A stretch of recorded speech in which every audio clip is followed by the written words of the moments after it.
Hi everyone, welcome back to Useful Genetics. This is the start of Module 2 where we're talking about mutations. And in this first lecture, we're going to talk specifically about errors in DNA replication. We'll first introduce why we care so much about mutations, and then we'll talk about how mutations arise and about the events that can happen that determine whether a mistake by DNA polymerase actually turns into a mutation. So the basic definition is that a mutation is a change in DNA sequence. And we can clarify that by describing some constraints on this. First, the DNA sequence has to have become different than the normal standard functional DNA sequence for that organism, usually different than the sequence that was there before. If we consider it as if it was text, because this is very much an informational concept, we could say that, for instance, if the word tire was the normal word, the normal sequence, then any of these changes of replacing the I with a Y, which makes a word that has the same meaning, replacing it with an O, makes a word that has a different meaning, replacing it with an X, well, that's not really a word at all, but it's still a string of text. Which brings me to the second point, that the change must produce something that's still structurally normal DNA. So this is structurally normal text because it's just got the normal letters. But these are not structurally normal text. Question marks don't belong in the middle of the words, nor do snowflakes. This is a broken character, equivalent to a defective piece of type, and a symbol from another language.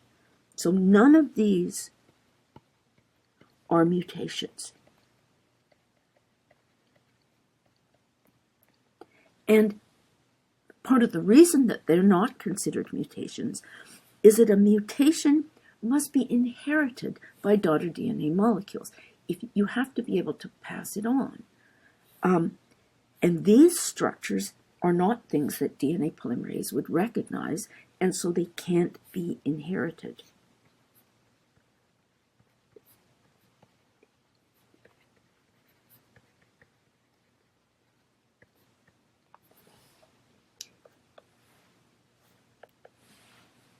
A mutant is the other related term. A mutant is an individual that has a mutation. So the mutation is the change, the mutant is the individual or the cell with the change. Now, there's lots of reasons to care about mutations.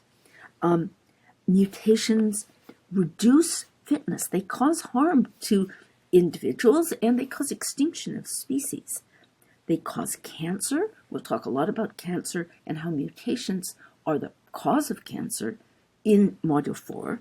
Mutations make us worry a lot. We'd like to understand mutations better so we know what to worry about. On the other hand, in an evolutionary framework, mutations generate the heritable variation that's the raw material of evolution. If we didn't have mutations, there'd be no natural selection, and evolution wouldn't have happened. Finally, accumulated mutations tell us how evolution happens. They provide a kind of historical record, and we'll talk about this in a later lecture. Now, here's a diagram showing how mutations arise in DNA replication. So here's DNA polymerase in the process of replicating a template strand, making a new strand. And it should put in a C at this position opposite the G, but instead it puts in a T. It makes a mistake. And this creates a structure that we call a mismatch. However, a mismatch is not a mutation by the definition that we just went over. Now, when this DNA is replicated again at the next cell division, each of its two strands serves as a template for the synthesis of a new strand. Now I've colored the new strands green. And what you see is that one of these double-stranded DNAs, this one, contains a changed base pair. This is a mutation. The other daughter DNA molecule, double-stranded DNA, contains normal sequence DNA.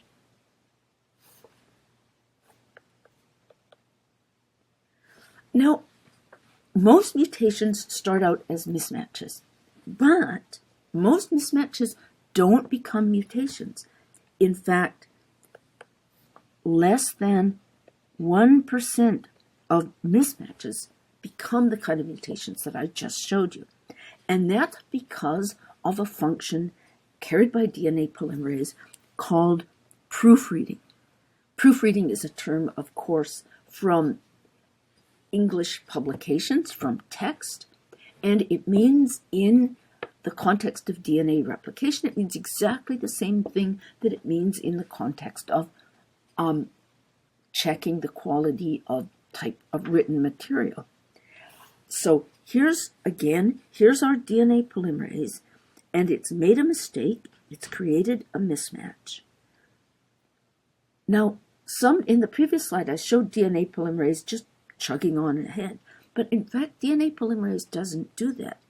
Most of the time, when DNA polymerase puts in a base, it sort of feels behind it and checks to see how well that base fits.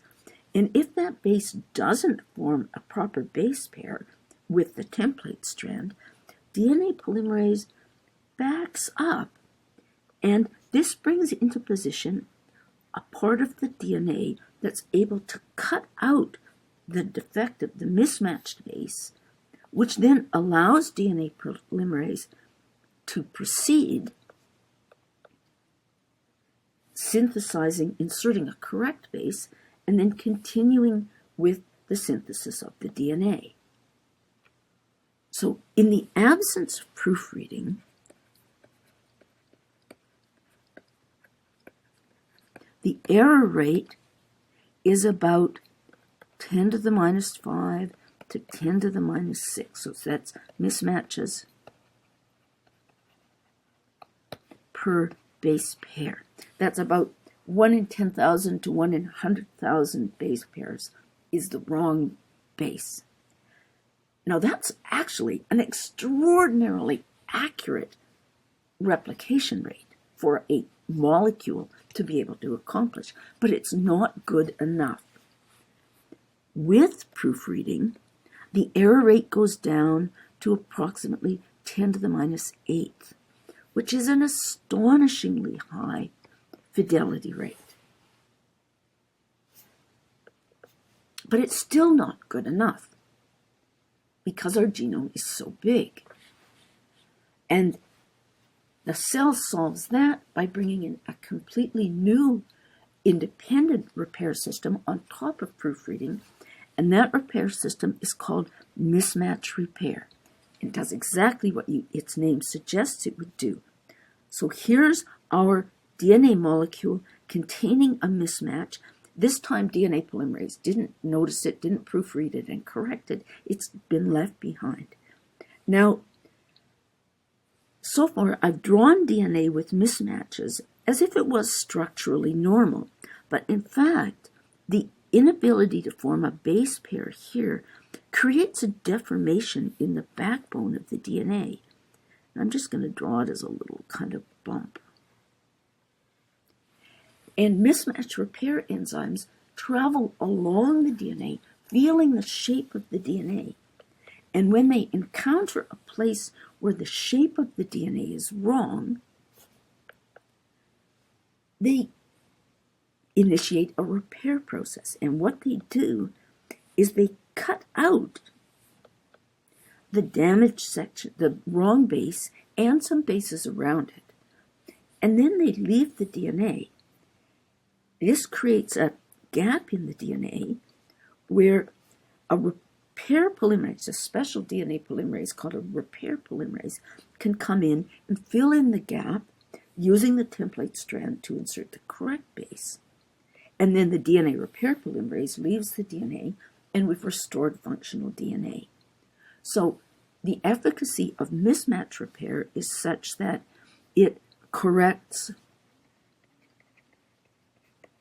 about 90% of what proofreading overlooks.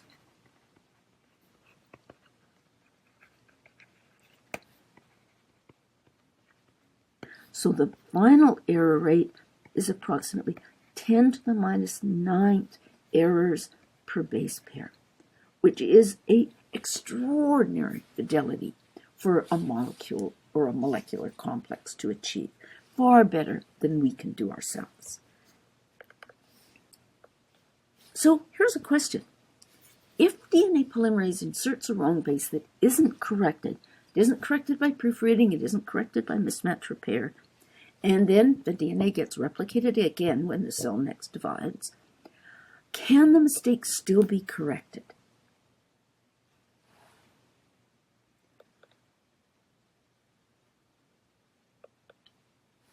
And the answer is no, the mistake can't be corrected. Because the changed DNA is now structurally normal, there's no process in the cell that can detect that it's changed from what it used to be. It's now a mutation. And to help you, it might help you to think about that, to remember the image that we looked at in a previous slide, where we have, after the second round of DNA replication, we have one DNA double helix where we have correct base pairing, but the base has changed, and we have the other double helix where the base is still normal. So, what have we done? We talked about why we care about mutations, and then we talked about how mutations arise mainly because of mistakes made by DNA polymerase. We'll also talk about later about how mutations can arise due to the creation of damaged DNA, DNA that's not structurally normal. So when DNA polymerase creates mutations, the first step is that the polymerase puts the wrong base pair in when it's replicating the DNA. That, however, is followed normally by two correction steps.